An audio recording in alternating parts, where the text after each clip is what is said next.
All right, so I'm going to make a slab without a rolling pin or without a slab roller.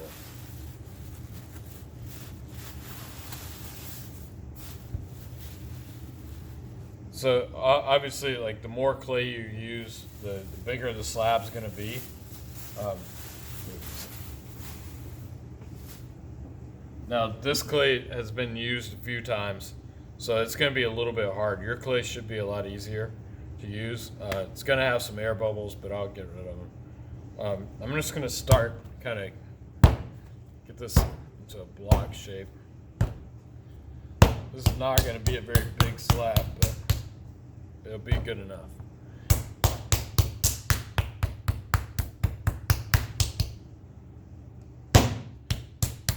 So I'm just flipping it over and kind of hitting it so it starts to flatten out a little bit. I can do it this way too. A little easier on my wrist. I'm not trying to do it all this way, right? It's a little dry.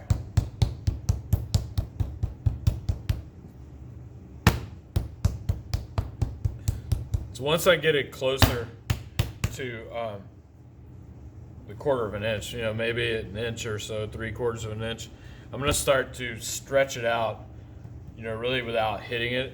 I'm just kind of flipping it over, letting the table kind of drop. I'm not slamming it really hard, but I also want to rotate it, pick it up and rotate it and stretch it a couple times, rotate it again.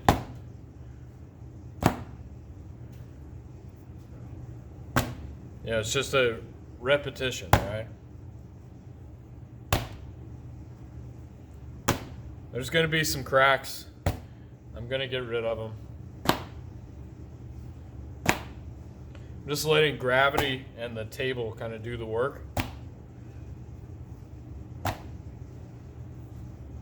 And it really comes out pretty even.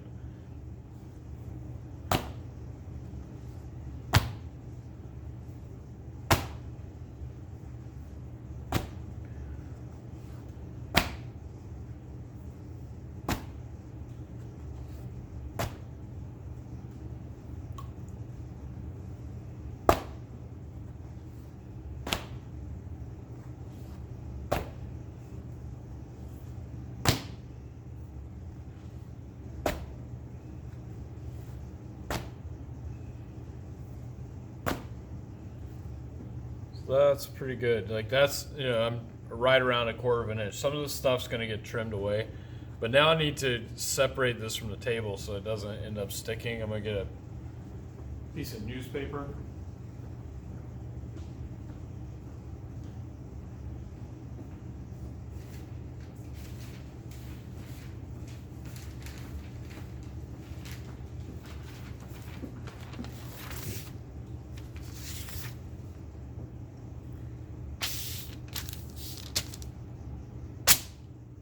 There we go. Sure you see that okay? All right.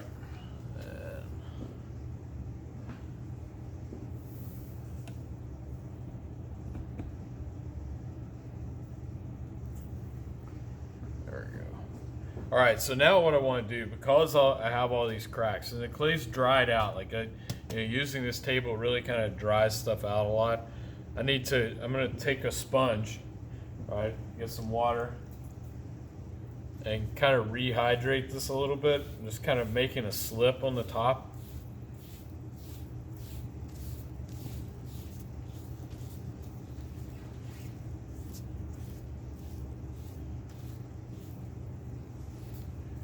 And I just move it around with the sponge so it's not like just soaking in water,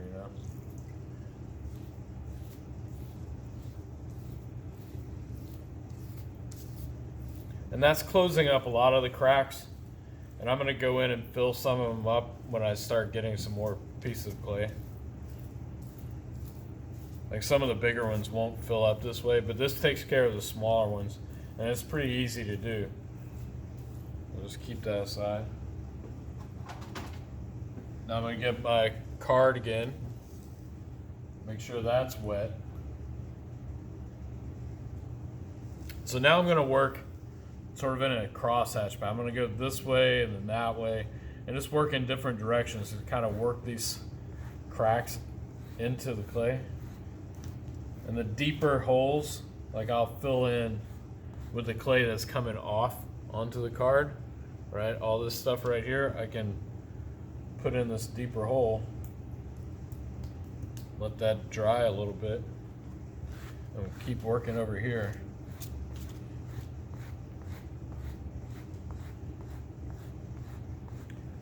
So when you're working with slabs, like the better your slab, the better your pot's gonna be. If it's really uneven, then you're gonna have uneven walls. So it's really important to take the time to do all this and make the best slab that you can.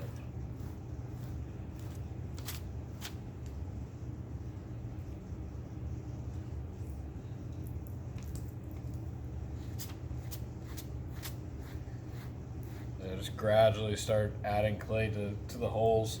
I'm not putting a lot on there, so it's, you know, it's just kind of filling in the hole. And then I come back over it and it scrapes it off and smooths it out.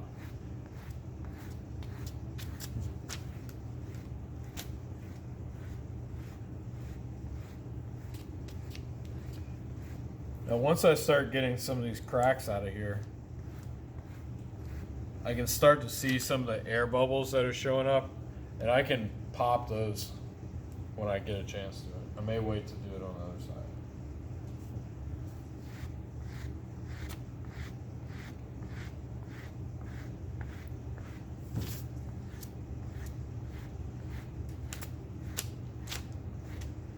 So I'm just working back and forth, right? You want to put just enough pressure on the clay to compress it a little bit, but you're just moving a little bit at a time.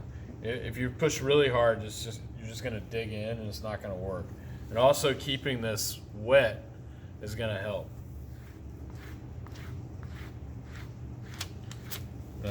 As it gets closer to finished on this side, you know, I start to not use as much water because I do want it to dry out a little bit. Or just the surface really get drier. It's not, the clay is not super dry.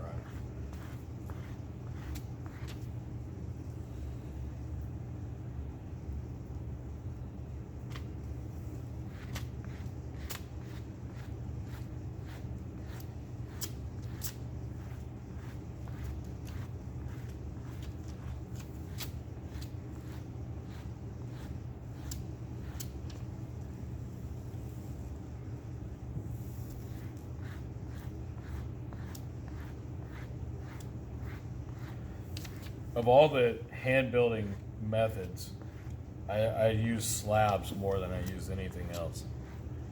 I use slabs a lot, even combining, like when I'm making wheel thrown pots, I use slabs for bases on a lot of things. I got one more tool.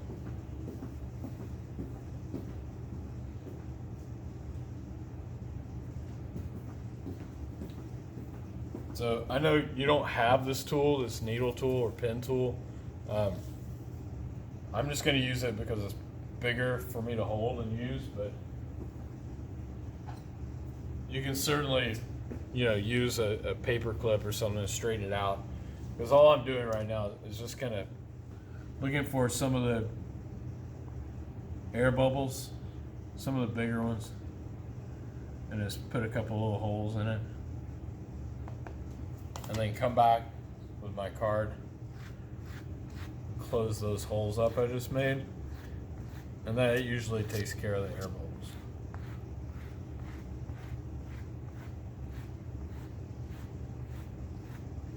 I actually prefer to make my slabs this way, even though I have slab rollers, which I can put a big chunk of clay in and roll it through. You know, I like this better. The slabs are more responsive to what I want to do.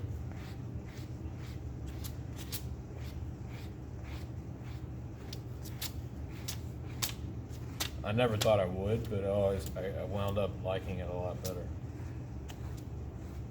Make crack less because I'm doing all this compression, which is good for the clay.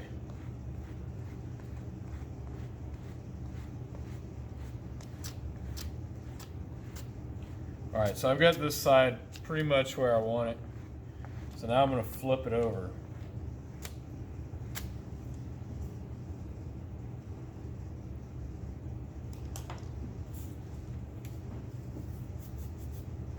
So I'm just going to pick up the paper a little bit and then peel it back and reach the other side. And then flip it over. And then repeat what I did on the first side. You know, use some water because this side hasn't seen the water yet, right?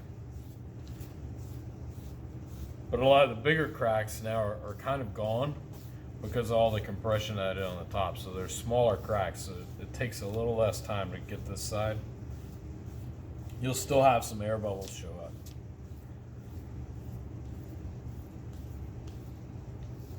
And the air bubbles really aren't good for, you know, making pots because it's a space in between the outside and inside wall of the slab.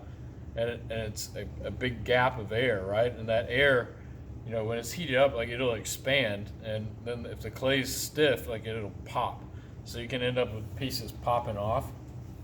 And the bigger air bubbles, you know, a whole pot could blow up in the kiln because the air's trying to escape.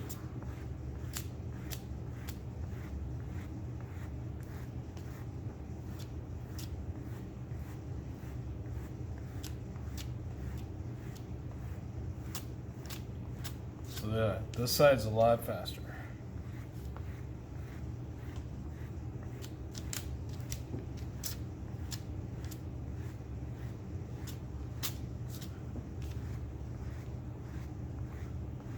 And a lot of times if I know what pot I'm making with this, like if I have an idea, if it's a base for a pot that I've made partially on the wheel, I can go ahead and put a texture on there, and that texture will stay, and I use it, you know, as a design.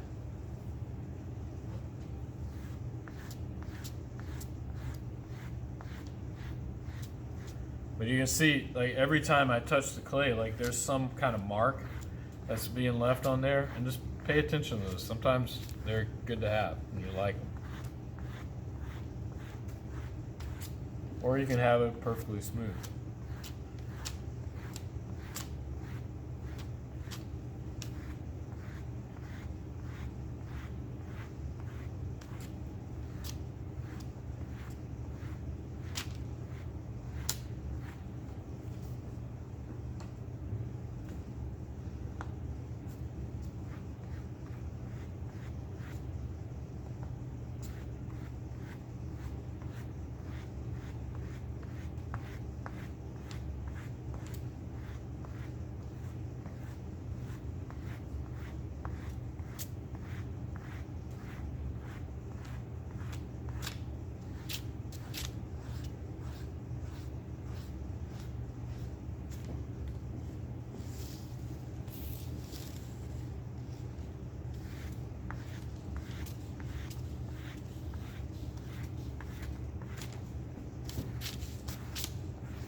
All right, so now I've got a slab that's even, right? I'm gonna trim it up and then show you how to pack it away if you're not gonna use it for another day or so.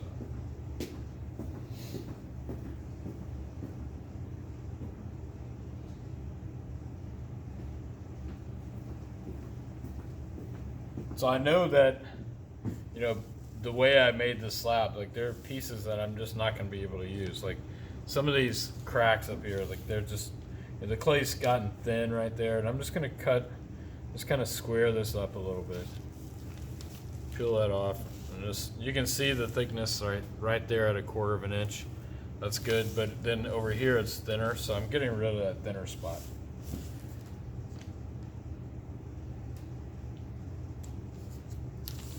And what I do when I cut these away, like and until it gets to a point where it's too dry, you know, I'll just keep them balled up, and I can reuse those.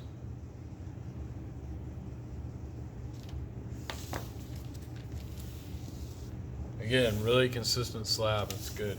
Clay feels better. And one more cut. Just take this stuff off. So now I have a nice consistent sheet of clay, basically. So I can use this now to make walls, right? I can make pots with squares. I can make round pots. I can make a lot of things with a slab of clay, okay? But today, like, that's really what I wanted to show you as far as the construction method.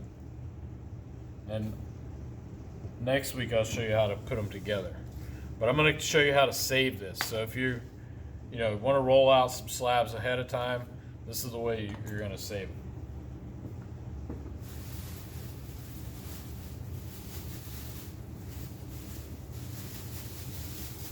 So I'm going to take a trash bag, just like the one that your clay came in.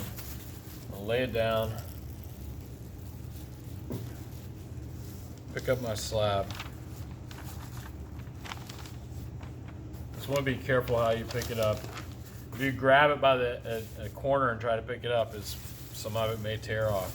So I want this to lay flat like this, right? I'm going to lay this down onto the trash bag. I can fold this over like that. And I'm going to fold the sides over like this.